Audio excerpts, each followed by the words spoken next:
Duterte! Duterte! Duterte! Duterte! Ano ang sigaw ng mamamayang Pilipino? Duterte! Duterte! Duterte! Duterte!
Magandang hapon sa inyong lahat. Unahin po muna natin ang ating pagpapasalamat sa Diyos dahil sa magandang araw na ito at sa safe na pagbiyahe ninyong lahat papunta dito sa The Hague, Netherlands. At syempre, dahil bumiyahe kayo papunta dito, ay mag-ingat kayo sa biyahe ninyo pauwi lahat sa inyong mga tirahan mamayang hapon.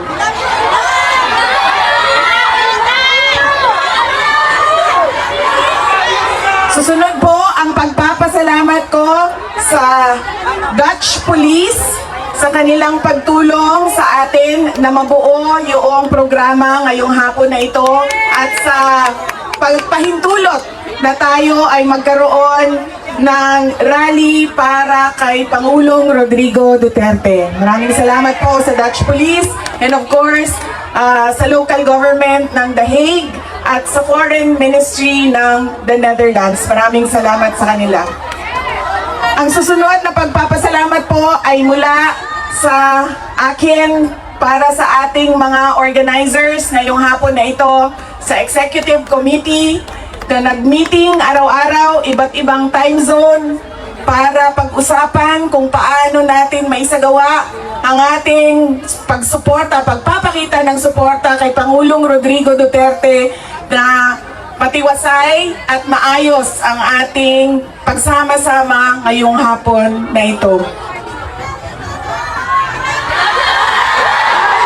Duterte! Duterte! Duterte! Duterte! Duterte!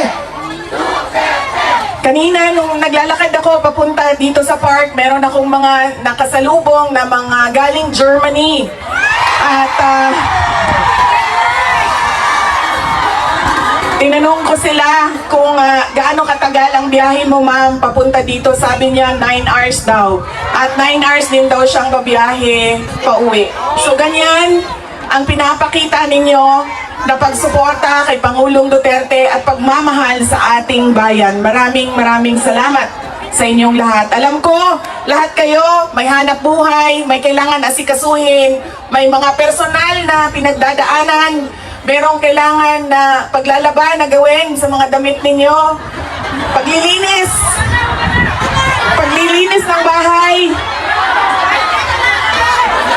pagbayad ng utang,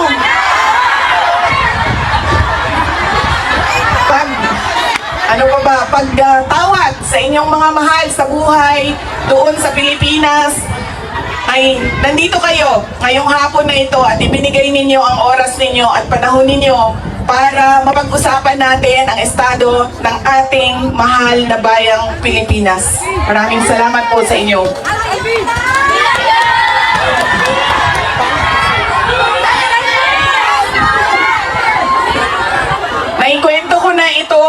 soon, pero mas mahalaga yung kwento ngayon dahil napag-usapan namin siya ni Pangulong Duterte doon sa loob ng detention center ng ICC. Noong ako ay bata pa, lagi sinasabi ng hindi niya yung generation ng tatay ko, 1940s, 1950s, 1960s, hindi sila yung mga magulang na tulad ngayon sa atin na ini-explain natin sa ating mga anak kung bakit natin ginagawa ang mga bagay-bagay. Lagi dapat may explanation. Sa kanilang henerasyon ay diretso ka lang pagsasabihan or pagalitan. Ganun yung generation nila. Nung ako ay lumalaki, lagi niya sinasabi sa akin, hindi ka tao sa paningin ko kung hindi ka doktor o abogado. Lagi niya yan paulit-ulit habang ako ay lumalaki. Lagi niya yan sinasabi, pag hindi ka natapos ng pag-aaral mo, magiging abo ka dyan sa gilid ng daan. He always emphasized that you mean nothing to the world if you do not finish your education. That was his, that is my greatest gratitude to my father. The emphasis he gave in education. Wala namang problema sa akin yun nung ako ay lumalaki dahil gusto ko din naman talaga maging doktor. Kaya on that point, pareho kami ng, hindi ako yung pinipilit ng mga magulang na magdoktor ka kahit ayaw. So walang naging problema sa amin doon. Pero nung hindi man naging successful yung aking pagpasok sa medisina, ay lumipat ako sa pagiging abogado dahil binigyan din naman ako ng option ng aking tatay na pwede ang abogado. Yun lang ang katanggap-tanggap sa kanya, maging abogado o maging doktor. Noong nakapag-usap kami, noong isang araw, sabi niya sa akin, naging forceful ba ako, mapilit ba ako sa pagsabi ko sa iyo na maging abogado ka? Sabi ko, oo. Sinasabihan mo ako, pinapagalitan mo ako. Lagi. Kinento ko sa kanya na isang beses, bihira akong umiyak. Pero isang beses, dahil nalaman ko na hindi ako makakatuloy sa 4th year law school dahil meron akong isang bagsak na subject. Wala akong ibang masabihan nung sakit na nararamdaman ko. Kasi pakiramdam ko, yung tatay ko lang din, makakaintindi sa akin dahil dumaan din siya ng law school. So tinawagan ko siya. Hindi ako makapagsalita. Iyak lang ako ng iyak. Humahagulgul ako sa iyak na sinasabi lang niya, hello, hello, hello, nasaan ka? Nasaan ka? Yun lang ang sinasabi niya, nakidnap ka ba? Nakidnap ka? Tapos iyak lang ako ng iyak. Tapos dalawa lang ang tanong niya na paulit-ulit, nakidnap ka ba o buntis ka ba? At that point na paulit-ulit na niyang tinatanong kung buntis ba ako, sabi ko na sa kanya, pa, hindi naman siguro umiiyak ang babaeng buntis. Siguro happy. Happy siya, no? Na buntis siya. Sabi ko, nahihirapan ako sa isang subject ko and pakiramdam ko, sasabit ako dito. Tapos ang sagot lang niya sa akin ay, sabi niya, yun lang pala eh, bakit mo ko tinatawagan, mag-aral ka na. Ganon. Ganon ka tigas yung kanyang paninindigan, paniniwala at pagpipilit na ipursige ko ang aking edukasyon. Wala nang, huwag ka na umiyak, mag-aral ka, magbadali lang yan, lumabas ka muna, magkape ka, wala. Sinabi lang niya sa akin, yun lang pala. Ibaba mo na yung telepono at bumalik ka na sa pag-aaral mo. Kaya noong ako ay naging abogado, yun din yun ang sinasabi ng kaibigan ng tatay ko sa akin na nakita niya ang tatay ko, sobrang saya. Yung araw na yun na nalaman niya na naging abogado ako, yun yung sobrang saya niya. At sinabi sa akin nung kaibigan ng tatay ko, sabi niya, hindi mo maiintindihan kaming mga tatay na kaming mga abogado pag nagkaroon kami ng anak na abogado. Ganun, iba yung saya namin kapag nakikita namin na meron na kaming anak na abogado. Sabi niya sa akin doon, sabi niya, pinilit ba kita? Sabi ko, hindi lang pilit.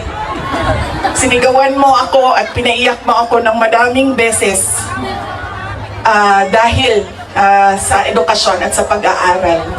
At sabi niya, di buti na lang dahil meron akong abogado ngayon na anak na inutos-utusan ko dyan. Kausapin niyang mga huwes dyan. At ngumiti siya. He smiled. And it seemed to me that it was a comfort to him that he had a daughter who is a lawyer. In fact, sabi niya,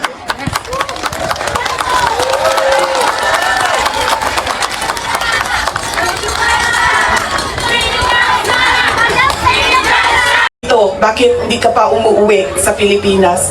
Sinasabi ko sa kanya, inaayos ko lang yung sistema dito at pagkatapos inaantay ko yung mga kapatid ko na pumunta dito. At sinabi niya, ito din, may patama din or diretso din, bullseye din sa edukasyon. Sabi niya, sabihan mo si Paulo na okay lang ako.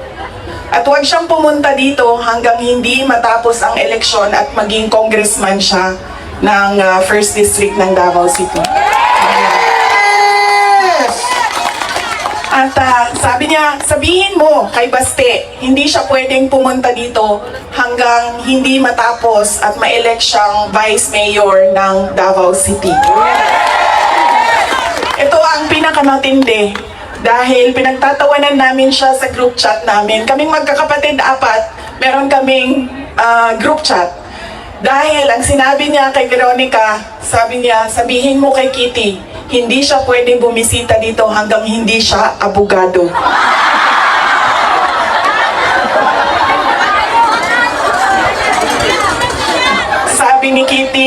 Sabi ni Kitty, grabe ang overacting ni Papa. So, ibig sabihin ba, mga 5 years. She has 5 years until she becomes a lawyer. Na meron pa akong 5 taon na bago ako makabisita. Ganon siya kahit na nandun siya sa loob, ang kanyang iniisip, unang-una, yung mga kapatid ko na kailangan magtrabaho para sa syudad ng Davao, yung kapatid ko na kailangan mag-aral. Yun pa rin ang iniisip niya. At kapag tinanong mo siya, pa, ano ba ang kailangan mo dito sa loob? Ang sinasabi lang niya, mga, alam mo yun, mga bagay na shaving cream, Coke Zero,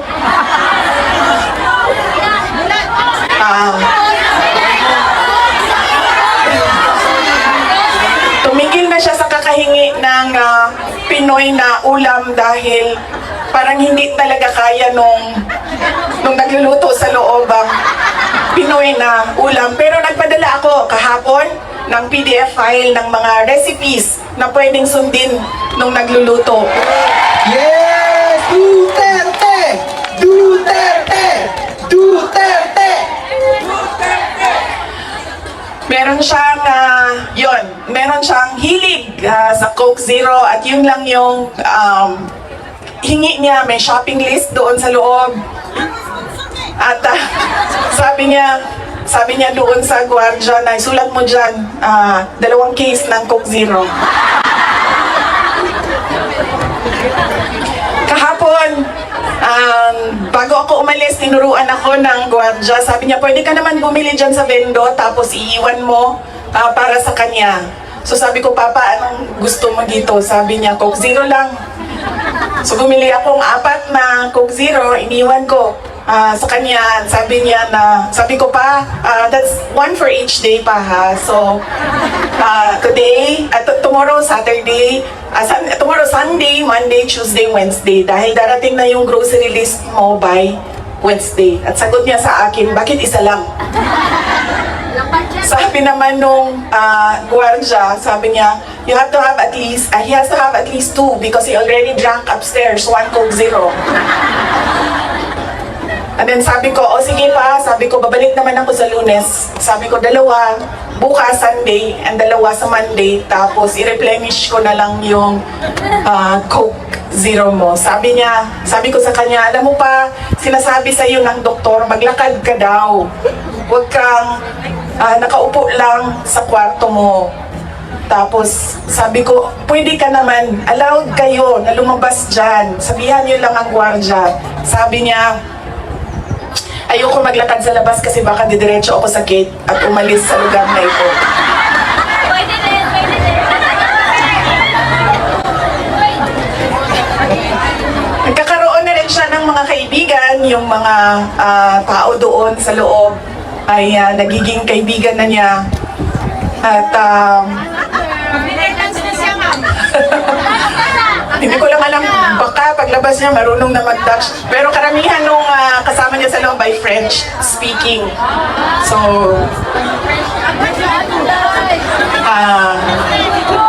baka paglabas niya, no, di na kayo kamaong magbinisaya, tingala ta, Julio Boucher, avec quoi? Tingala na. Whatever that means.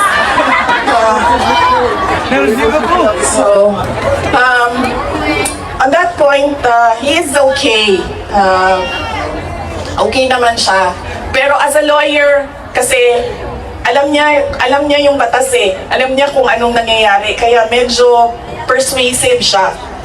And lagi niyang inuulit-ulit kung ano yung kailangan gawin para sa kanyang kaso. At lagi siyang nagtatanong ng timelines dahil alam naman natin sa korte ay medyo may kabagalan.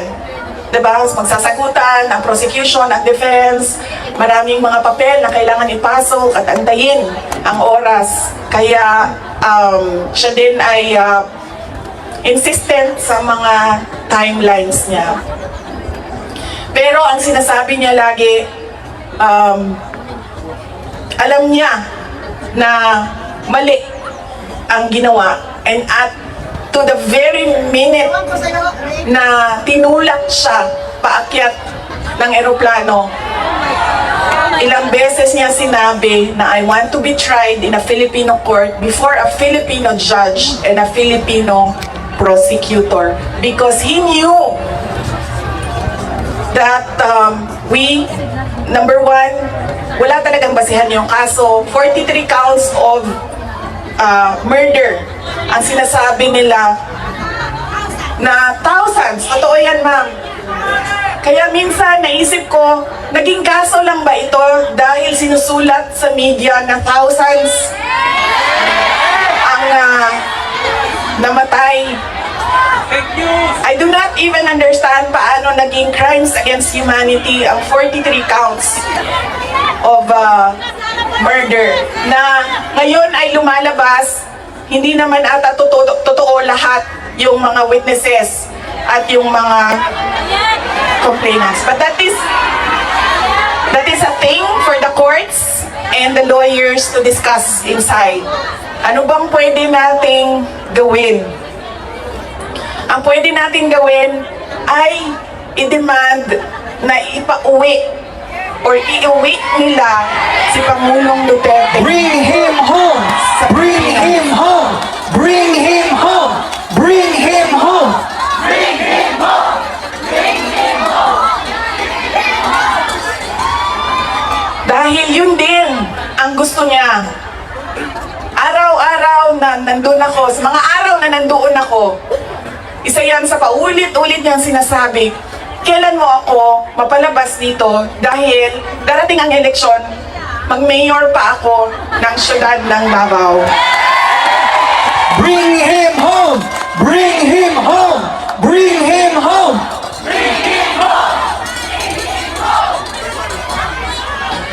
At yun ang gusto niya. Gusto niyang umuwi.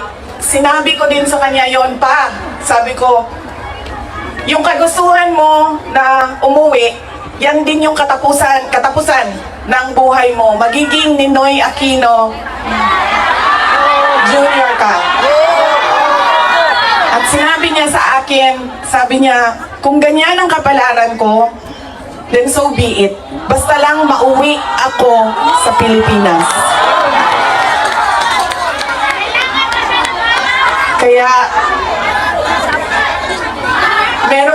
meron man akong worry para sa kanyang safety and security, pero lagi niyang inuulit-ulit talaga, ibalik niyo ako sa Pilipinas. Bring him home! Bring him home! Bring him home! Bring him home! Nagtatanong marami, ano bang pwede magawa? Huwag natin tigilan ang panawagan sa gobyerno natin sa Pilipinas at sa lahat ng gobyerno na nakikinig at dito sa ICC na ipaalam sa kanila na mali ang ginawa kay Pangulong Rodrigo Duterte. At paano ba itama yon? Ibalik nyo lang siya sa Pilipinas. Ituloy nyo lang yung kaso, walang problema. Ibalik nyo lang siya. Bring him home! Bring Okay lang, sir. Kaya di nila makita na ako ang mata kung magkalok ka. Oh. Okay? O sa pabay, ano pa ang pwede nating gawin?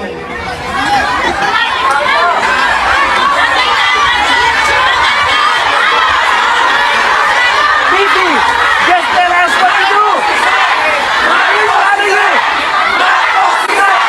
Marcos resign! Marcos resign! Marcos resign! Marcos resign! Kayo nagsabi niyan, hindi ako ha. Bukas, suspended na kayong lahat. Nakulong na kayong lahat sa sitwasyon. At kayo, ayun, hindi na kayo makakauwi dahil kinulong na kayo dyan sa...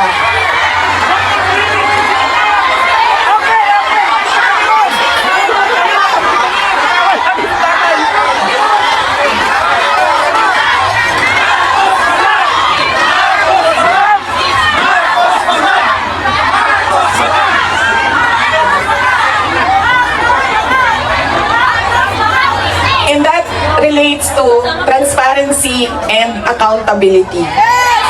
Alam nyo kasi, ang pagiging Pangulo, dapat nasa tamang pag-iisip ka. Kapag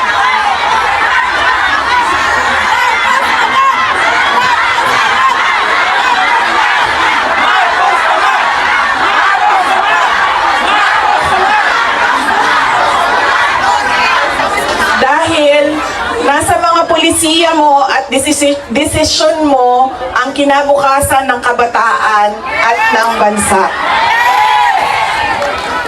Kaya yung pagsasabi na hindi mahalaga ang drug test sa aking kapasidad at abilidad na mamuno is tantamount to betrayal of public trust.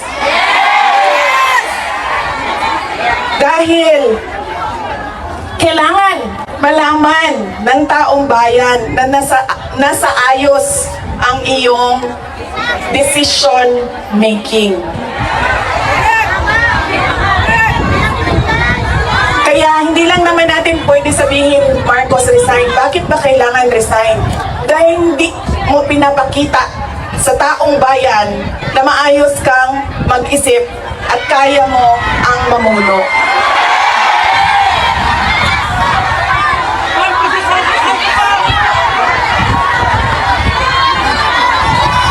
Madaming mga tanong na nasa loob na ng korte. Ang PhilHealth, ang pagkuha ng pondo ng PhilHealth para bang naging pyramiding ang ginawa nila sa budget ba? Kumuha sila ng kulangan pera dito, kumuha sila sa ibang source para isalpak dito, ay nahanapin na naman sa ibang source yung nagiging juggling at parang pyramiding na ang nangyari sa budget. At kung nakikita ninyo at naiintindihan ninyo ang budget, karamihan doon pamigay lang ng mga politiko na tinatawag nating ayuda.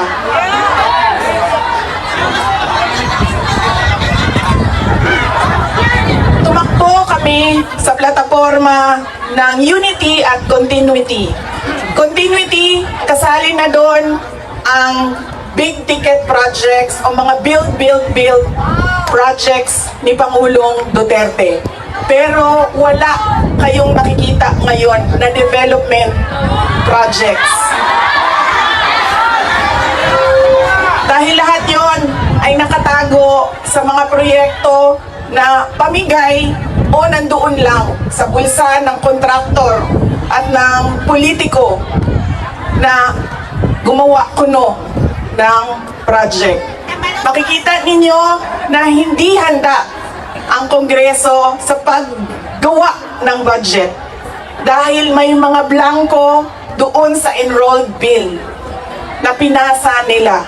Ibig sabihin, walang nag-iisip at hindi pinag-isipan paano ba natin gamitin ang pera ng gobyerno na makita natin na merong kapayapaan at kalambuan,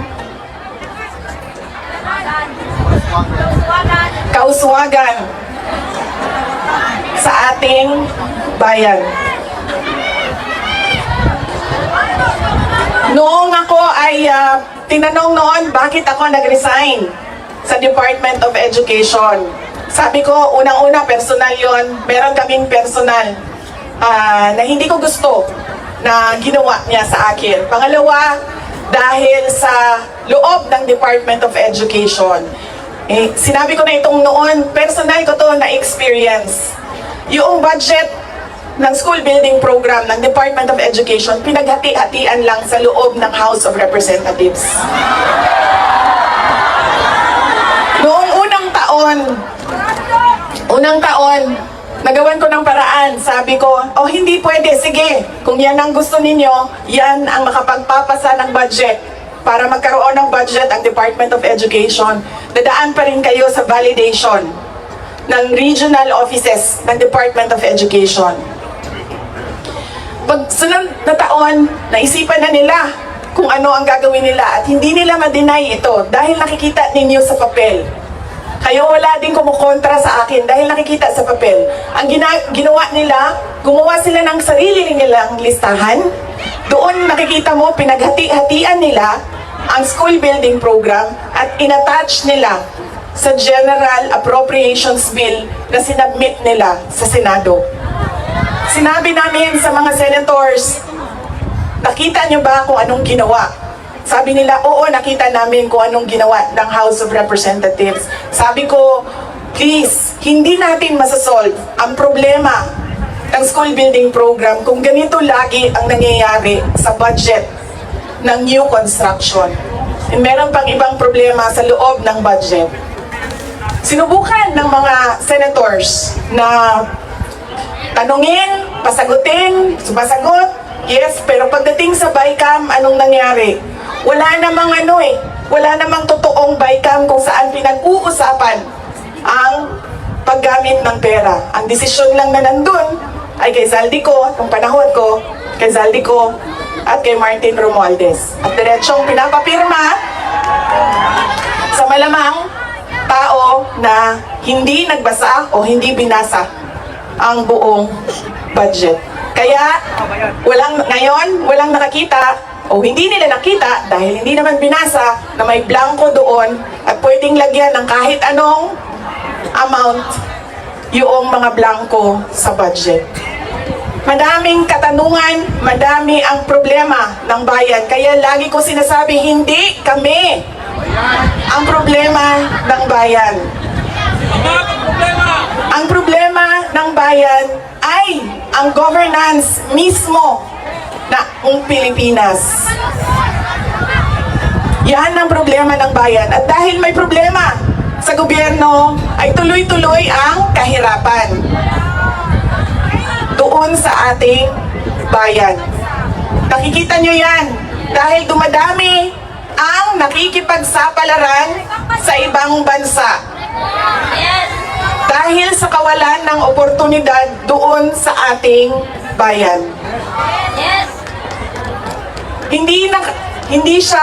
We should not be proud that we are exporting our countrymen, our workforce abroad, dahil, wow, ang daming dollars na pumapasok sa Pilipinas dahil sa padala. Hindi yan siya nakakatuwa. Dahil ang isang bansa, dapat meron siyang oportunidad na binibigay sa kanyang mamamayan. Hindi lang yan. Decent housing, peace and order, quality healthcare. Nakikita nyo yan dito sa mga bansa kung nasaan kayo. At kaya kayo nandito dahil hindi niyo yan nakikita doon. And apparently, tayo lang yung nakakakita, yung nakaupo doon, hindi nila nakikita.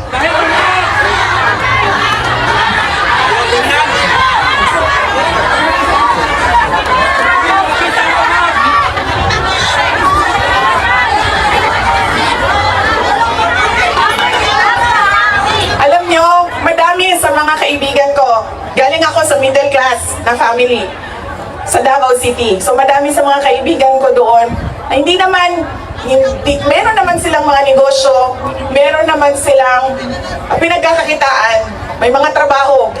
Pero ilan na rin ang nagsabi sa akin, mga professionals ito, ilan na rin ang nagsabi sa akin, wala na rin talaga kaming nakikita, parang gusto na namin lumipat na lang sa ibang bansa para sa mga anak namin. Kaya sinasabi ko lagi yung nagsasabi sa akin, tumakbo ka sa 2028. I don't think we will have a country by 2028.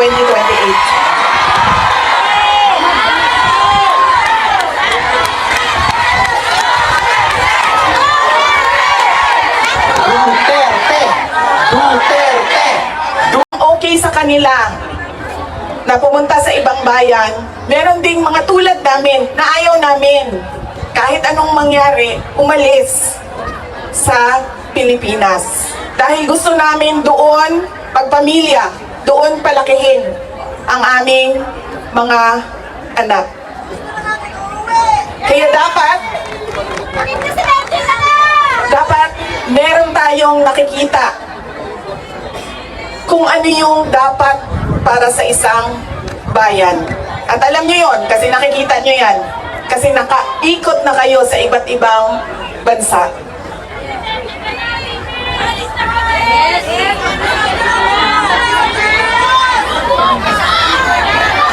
Ano ang gagawin? Patuloy na ipanawagan sa lahat ng nakikinig na iuwi ninyo si Pangulong Duterte sa Pilipinas. Bring him home! Bring him home! Bring him home! Bring him home! Bring him home! Bring him home! At pangalawa, patuloy natin na hingiin sa gobyerno, sa administrasyon na ibigay ninyo ang serbisyo at kaunlaran na karapat-dapat para sa mga Pilipino at para sa Pilipinas.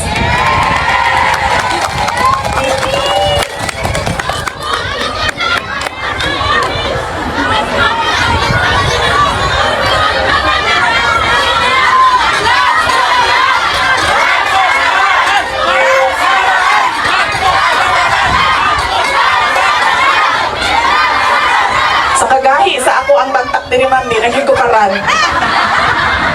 Kaya, nagbugong yung gawam na, dili ko mahulog.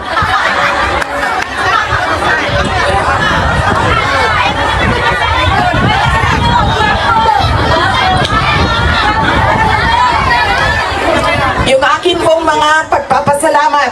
Una po, kanina meron na akong mga pagpapasalamat opening sa Diyos, sa ating host government, sa police, sa local police.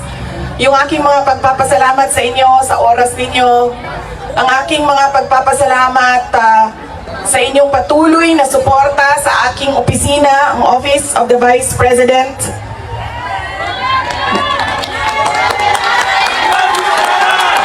Inday Sara Duterte!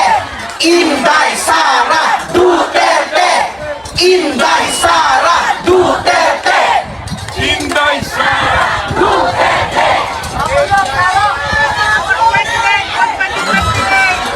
Malakas ang loob ko dahil nandyan kayong lahat.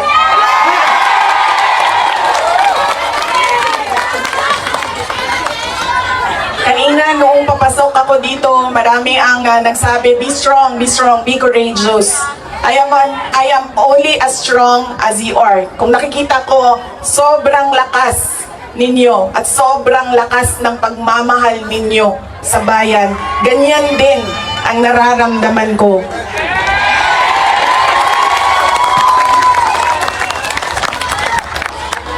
Ang pagpapasalamat ng aming pamilya, ang pamilya Duterte, dako kayo may utang ang kabubuton kaninyong tanan. Sa higayon nga gihatag ninyo kanamo nga makaserbisyo sa atuang nasod. Napakalaki ng utang na loob namin sa inyong lahat sa pagkakataon na ibinibigay ninyo sa amin na makapaglingkod sa bayan. Maraming salamat po sa inyo, mga kababayan namin.